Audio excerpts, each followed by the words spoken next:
Hey. Okay, I'm sure you can already tell from the title, but today we are deep diving on some not scary farm lore. Well, just the Mesmer maze, because it is my favorite. Maybe we'll go further into the other mazes later on, but for right now I have to start with my favorite. Wait, should I introduce myself?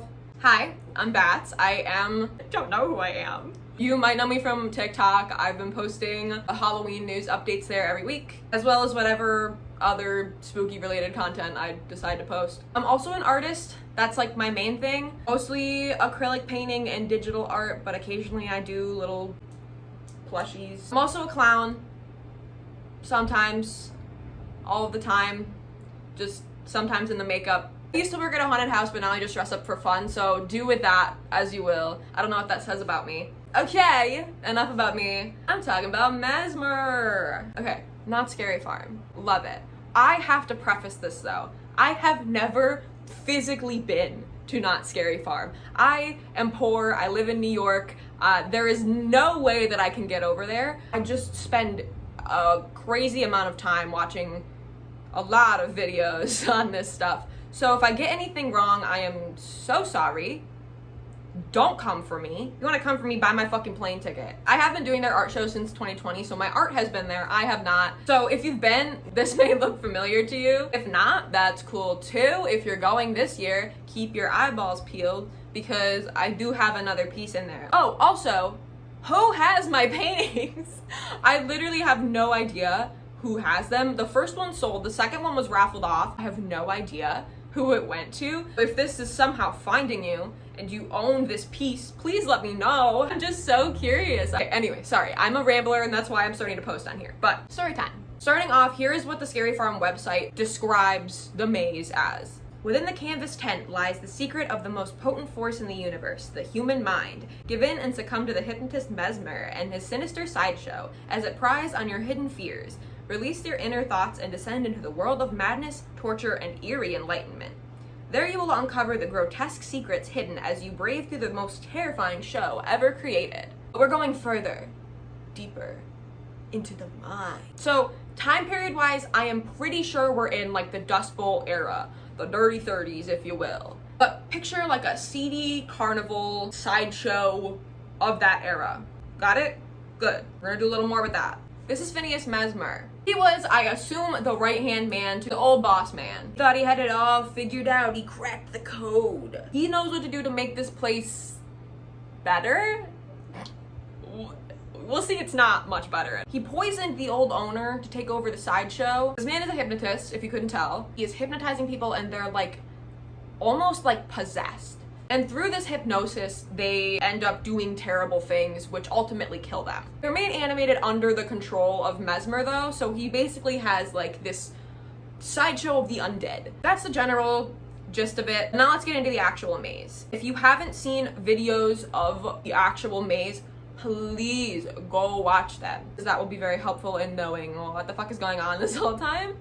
Okay, I don't necessarily think that this needs to be said, but just in case it does, I'm covering all my bases.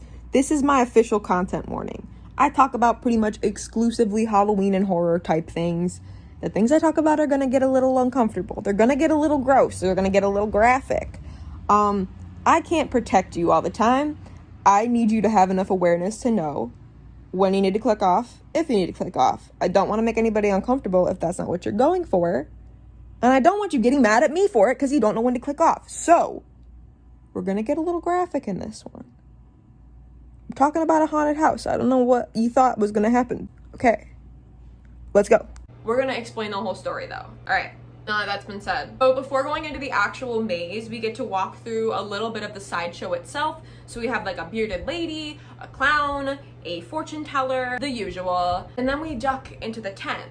And that's where the real fun starts. Here we see Phineas Mesmer and this clown girlie in a chair. Her name is Lucinda. Everybody say hi, Lucinda. We're playing a version of light as a feather, stiff as a board. That's like her whole thing, I guess. Mesmer seems to use this zoetrope in like all of his hypnosis. So we will see a little one in the room. We'll see them a lot through the maze, but there is a little one in the room. And also if you look around, it is a giant zoetrope. So we actually see him hypnotize her and, you know, it kills her. So then we start to go through the maze. This first hallway is like a transition hallway, which has a bunch of imagery like clocks, those swirls, the eyeballs, like the hypnosis stuff. And this hallway is actually supposed to represent Lucinda's death. In this maze, we see everyone's afterlives, and these are their hells. Dreams slash hells, I guess. This is what they wanted, but I don't think it necessarily worked out the way that they thought, if that makes sense. So the first hell that we're brought into is that of the illustrated man. This room is totally covered like top to bottom in tattooed skin, but he was a tattoo artist working with the carnival, and he loved tattooing. He ran out of room, totally covered in tattoos, no more skin left. So he goes to Mesmer and he's like, what do I do? He hypnotizes him and he's like, well, skin has two sides, no? So my dude opens himself up and he starts tattooing all his insides. He could also tear off victim's flesh and tattoo that too. That's what we have, skin everywhere. We also see him with opened up with his tattoos and shit. Yeah. Our next room is the regurgitator. This is the spider room, covered in webs, spider sacks, stuff like that. But he was a sword swallower. Well, just like a swallower in general. He would swallow anything. So Mesmer hypnotized him, as he does, and got him to swallow a spider sack. And obviously that's not gonna work out well. The sack burst in his stomach. Spiders crawled up, out, through his mouth, bit him, and then he turned into this monstrosity. Next hallway to hell is Mortimer. He was the original sideshow owner and now is seen as Mr. Skeleton. And this hallway is full of clocks. And there's one big grandfather clock at the very end of the hallway. If you didn't already get it, man's obsessed with clocks.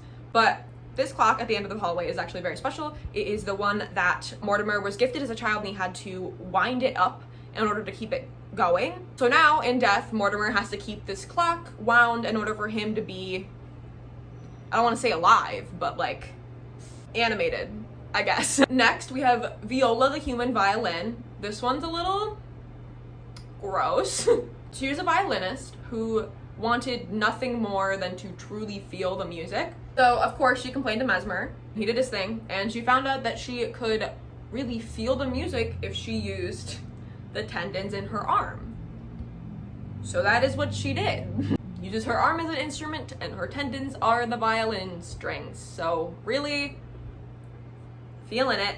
This one is so gross. I love it so much. I have this thing where like if something in like horror or anything is so gross that it makes me uncomfortable, I love it. Like those end up being my favorite things because it is very hard to make me uncomfortable. Is that messed up? Whatever. Do you know what I mean though? Next we see Madame Fettuccine the human noodle. And she is in this twisty archway pillar hallway. It's sort of like they're all like misaligned archways. They're all lit up as well, and the way that it's lit up looks like the insides of them are like full of blood and guts. Love that. And then we run into the snake charmer. So she loved being bit by snakes. So eventually she built up a tolerance to their poison, but she still like loved being bit. She just didn't feel anything anymore. So when she complained to Mesmer about it, Mesmer was like, well, why don't you just let them consume you at that point? Like, what else is there left to do? She's like, yeah, sounds good. Obviously, unalives. I don't know why I forgot to say this, but she turns into like the snake goddess that you see in the room there. Yeah. And after her room, there is like a snake hallway, and it has like snake skin on the walls, and the hallway actually narrows as you go through, so it's kind of giving this illusion of being swallowed by a snake. Now, finally, the clown room. Lucinda! I love a clown girl as a clown girl myself.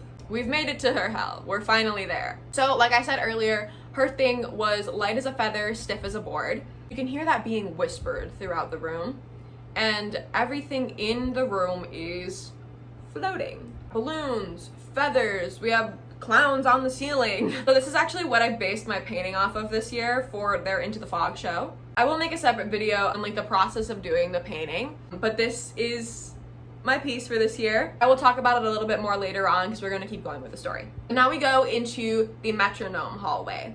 In this hallway there are a ton of metronomes on the wall. These were used in hypnosis, so makes sense that they're there. None of them are in sync either, so it's kind of all like offbeat ticking throughout the whole hallway. These actually have to be wound by hand. I think it was every like 10 minutes. Just kind of spooky, fun. Next is this really cool mirror hallway. It's super pretty, and apparently it makes like everyone dizzy. People have to be escorted out of there, but the wall and the floor moves, and there's a mirror at one end. It looks like it's just like a walkway, right? And I think it's like a moving box around the walkway, so it kind of moves like this. And there's a mirror on one end, so everything around you looks like it's moving. So after this is a little tightrope illusion on the floor, kind of like a little glass thing that looks like you're walking over a tightrope.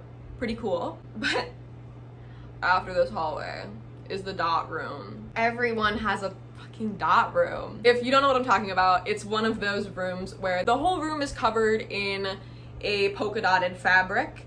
There are a few mannequins that are also dressed up in the same fabric up against the wall, and then there would be an actor in there. Can't tell what is the actor, so obviously when the actor pops out, a scare. I hate the dot room. I think that it's so overdone, but I have a personal vendetta against the dot room because I was stuck in there one night, like my first year working a haunt. I have a claustrophobic thing too. I can't wear like full face like masks, and that is a full face like hood.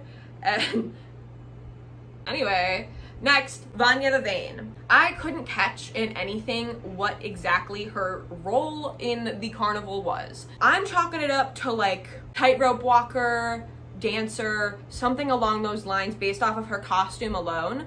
But every time she saw herself in the mirror, she would just pick out more and more flaws. Just never liked herself. So one day it kind of just broke her, and she ended up smashing the mirror and like shoving the glass into part of her face. So now we have this like half good, half bad Two-Face sort of situation here. The room is like a mirror maze. There's a bunch of mirrors on the wall. Some of them are broken. And there's kind of like flickering lights in there that push forward through the room. And they each like reveal Vanya like behind the mirror. Now, the flesh eater. He was the cannibal in the freak show. Just big guy that munched on bones all the time.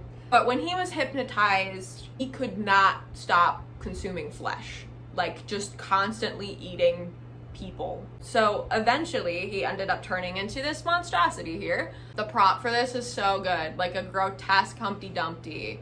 He's beautiful. Most of the props in this maze are original props. Not a lot of them are bought. Oh, but there's a little kind of Easter egg in here. In this room, you can hear whispers of like, don't take the red door. You actually can take the red door. There is like a red door in the room, and you can go through there. It's just a secret like extra hallway that feeds right back into the maze. They kind of did it as like a social experiment just to see if people like would take the red door. Apparently not a lot of people do. Finally, we see Mr. Zoetrope. Lots of zoetropes in this room, of course. Huge, beautiful sculpture. Taller than the room. Another original one. So I think I'm not 100% on this, so don't quote me on this, but I think this may be Phineas Mesmer himself, because he's the one who uses like the zoetrope pretty often, and I haven't seen an explanation for him being a separate character, so I think that this might be Phineas Mesmer.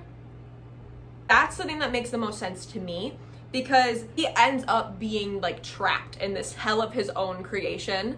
The sideshow got too out of hand and it's taken him down with it. So in this last room, you can hear him yelling like, red room, red room. And that's like their safe word. It was supposed to like snap them out of it, like bring them back to reality, but it's not working. I think it works for us as guests through the maze because we escaped this, but everybody else is still trapped in that sideshow from hell. But yeah, so that is the story of Mesmer. This is one of my all-time favorite mazes that they've done. I did a piece on Doll Factory last year, which is also a very good maze. I'm very excited to see their new mazes this year, mostly the Grimoire. That one just looks really interesting to me. So, the painting that I did this year though, it's so weird. I sent this off to them recently. I spent all this time working on it and all this time like with it, and now it's just gone. I wanted to do literally everything from this maze. This year I ended up picking Lucinda just because I really wanted to do a clown. I hadn't done a clown for Scary Farm yet, and I just think her room is really cool. Also, I have had somebody ask me how I got my art into knots. Lucked out, I think. 2020 they had like an open call for artists. I don't know if they do that anymore. I don't think that they do. They had an open call for artists. I applied. I sent them a few pictures of my art. Knots was my first art show that I was in, and I never got to like go see it. So that kind of sucks. They've sent me an invite for the last like couple years, and then I still have to apply for it, but I will have another video up on the process of making the painting. But I feel like it'd be just a lot to put into one video. So if you're interested in that, stay tuned because I will have that. I have a very deep love for haunts in general, and I figure talking about the theme park haunts would be a good place to start, especially with this maze. I am fully 100% down to explain any other mazes if you would like to see that. I think that that's about all I have. If you are interested in my art at all, I do have prints of my previous year's paintings up on my Etsy, as well as a lot of other Halloween horror type stuff. I can't think of much else to say right now. Thank you so much for watching. If you haven't checked out my other socials, I will put them here. Thank you so much for watching. I truly cannot thank you enough. Genuinely, like, I'm so shocked that people are interested in the things that I have been rambling about. If you want to hear me talk about literally anything at all, please let me know. I hope that this made any sense, and I will be back sometime. Don't know when that'll be. Have a wonderful whatever time it is, and okay, yeah, love you, bye.